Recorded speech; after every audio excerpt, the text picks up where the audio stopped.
My name is Lucas, and this might be the best beginner printer if you are considering getting a new printer now during Black Friday or for the upcoming holiday season 2025. If this is the first time you see a Creality K2 printer, just know that this printer has some other siblings in the K2 family with a K2 Pro and a K2 Plus. But with that said, I do think that this base model of the Creality K2 might be the best purchase that you can make as a first 3D printer. And if this is the first time you see me, then my name is Lucas, and up until this point I have mainly made videos regarding Bambu Lab 3D printers, since this is what I've been using during my now 7 months of 3D printing. But I honestly think that this will all change today, because this is my first week with a Creality machine, and I have to say that I am positively surprised. Money-wise, on par with the Bambu Lab P1S.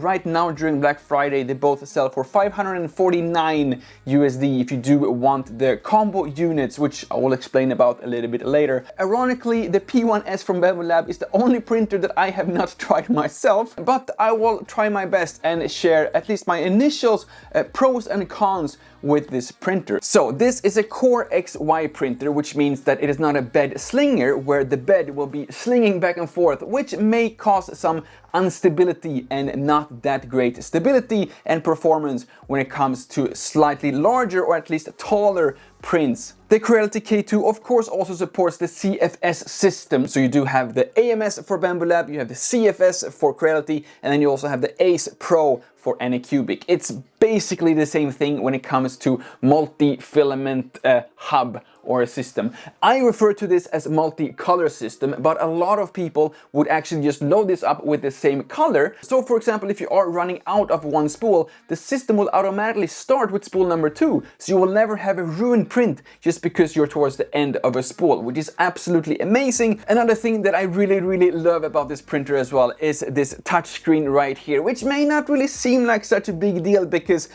most newer models do come with a touchscreen like this one, but if we are comparing this with the Bambu Lab P1S that goes on for the same price during this Black Friday deal, then you don't get this screen here, and in my personal opinion you just lose so much of maybe not the overall experience, because truth be told you will be running everything from the slicer, which is like the software on your computer anyway, but those few times when you do just want some quick access or maybe just reprint something that you've printed before, it is just very nice to have this touchscreen interface. It's also super easy to just have all the information you can possibly need right here on the printer with, for example, if you do want to see the filament information. If you are using Creality's own filaments, they all come with an RFID tag, so this CFS will actually scan the filament and then just update everything for you. But if you are using some other non-Creality filaments, that's when you're using the touchscreen to tell the printer what kind of filament and color you are currently using. And another thing that also is a big deal is that I need a printer that just works. I don't want to spend a single second taking care of the printer. I just want to focus on printing and just find all the amazing different models online and then print them out into physical objects here in my apartment. And so far, although I've only had this printer for a few weeks, I've not had a single issue when it comes to this printer. I will go through some specific prints and some specific printing situations a little bit later in this video, because not everything has been perfect, but when it comes to the overall performance of the printer, I have to say everything has been absolutely perfect and no complaints whatsoever. Now with that said, using a Creality K2 and the Creality ecosystem as your first 3D experience do have some, let's just call it, room for improvements. I just want to make this very clear, saying that I am not against paying for 3D files. I very much want to support these designers who make some absolutely amazing creations, and that just makes it so easy for me to just like one press of a button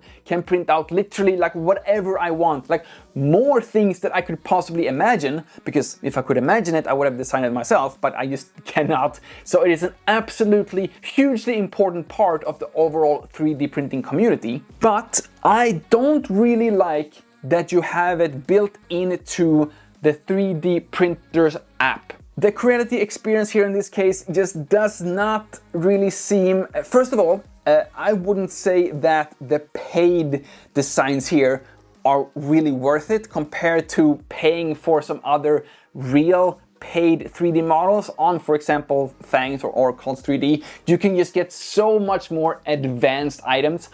So maybe that's just like the benchmark that I'm used to. I just feel like none of these prints available here deserves to be paid prints.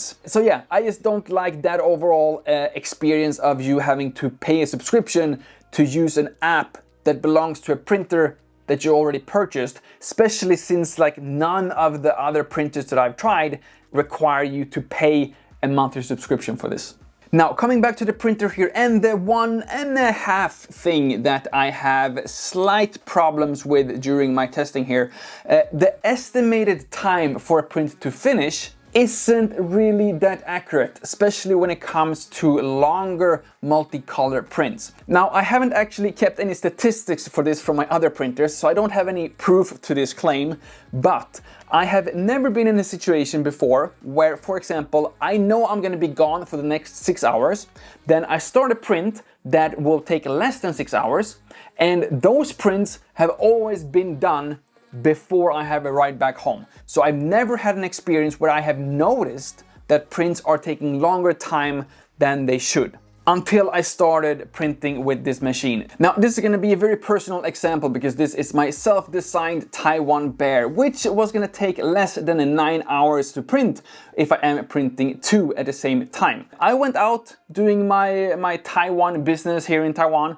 and then when I came back after like 9 hours, it still had 2 hours left to print. So it was a total of 11 hours estimated at that point. I would be fine with, I think it's still like a lot longer than my other Bambu Lab printers, but I would be okay with it if the estimation would have been more accurate, because I just plan my entire days based on when I need to be back home when my prints are done. So that is like the biggest problem that I have had with this printer. And if you have no problem with this whatsoever, then consider this printer trouble-free.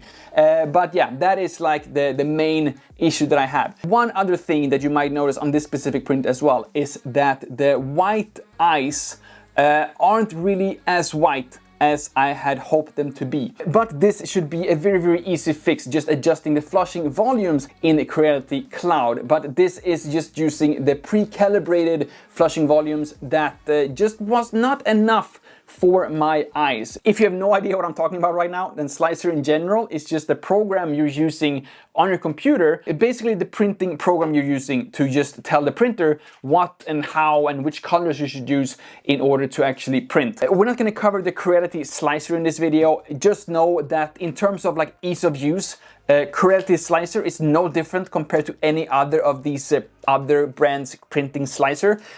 So yeah, that's another plus, I think. They're all very, very similar. And I would say that this printer is definitely on par with my X1C, which is like, I think it was like almost double the price of this. I don't have a P1S, but if I get to choose between getting a P1S or getting this Creality K2, I would definitely pick this one 10 out of 10 days of the week, well, however you say, just because of basically being, I would say, the exact same printer in terms of the performance, in terms of like the experience. Plus, it does have this amazing touchscreen with a great interface that just makes it so much easier to control the printer compared to trying to navigate the P1S screen. I was planning on also commenting a little bit about the overall printing quality, but honestly, everything is perfect. I have like nothing to say. Regardless if you're printing multiple colors, single color, if you are printing with Creality's own filament, if you are using some third-party filaments, no single issues whatsoever other than the flushing volume not being correctly dialed in for my specific print. And all the other things that was worth mentioning, I think I have already mentioned. So yeah, this is my first week / first impression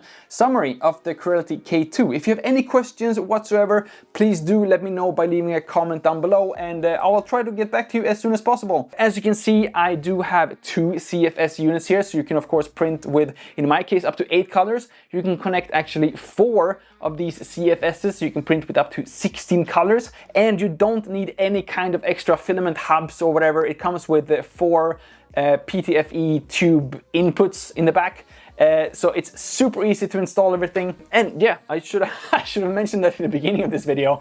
The installation process is like there's like no installation process. You have like 4 screws that you have to like remove from the transportation screws. One thing though, however, on their website they do say that it comes like 100% installed or something like this, or like 100% plug and play or something. You do need to actually attach the screen yourself, which I feel is not really like 100% just ready to go. But so not a problem at all. Anyone can do it, no issues whatsoever. And this printer is definitely something that I will continue using on a daily basis, not only to like record YouTube videos, but for my actual 3D printing business as well, because the quality, again, other than like this flushing volume issue that I had like the first time I'm running this print, there's no issue whatsoever when it comes to like the overall printing quality, and definitely on par with like even like my H2D that is ridiculously much more expensive than getting this one. 100% recommend. And another thing that I also 100% recommend is to subscribing to this channel